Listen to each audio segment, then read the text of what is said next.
আমি কাউন্সিলে আসি, সদল ছিলই তখন, আমি যখন সদল ছিল আমি আসি দেখে 8-10 জন লোক এখানে বসে আছি। আমি এসে ঢুকি, সালাম দিয়ে ঢুকি, আমি তখন বলতেছে যে ভাই তাহলে কি করলো, আমি বললাম যে চাল হলো আমরা সবসময় মেম্বারদের মাধ্যমে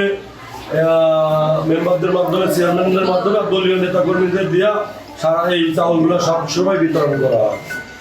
না এমপির চালের এমপির 50% চাল আমাদের দিতে হবে। আমি বলতেছি যে 50% না, আমার দলের নেতা কর্মীদের সবাইকে বলি, সব দলের নেতা কর্মী যারা আছে যত প্রধানমন্ত্রীর চাল এখানে দিতে হবে। তখন ওরা বলতেছে যে না, চাল কিন্তু বাপের এমপির 50% দিতে হবে, না দিলে এই কথা বলতে তখন বলছি আমার তোলার ধরি। প্রথমে আর্থিক ইয়ে করছে, তারপরে সেকেন্ড হলো ওই যে বর্ষা করে একটা ছেলে ছিল নোটাবাড়ি আর এখানে ছিল হলো আর্থিক ছিল, মানিকপুরের ওয়াজত ছিল, তারপরে পারগুলের সিরাজ ছিল, মাছ টোটাল আমি সবাই নাম জানি না, তবে নিশ্চিত হচ্ছে 10-12 জন ছিল।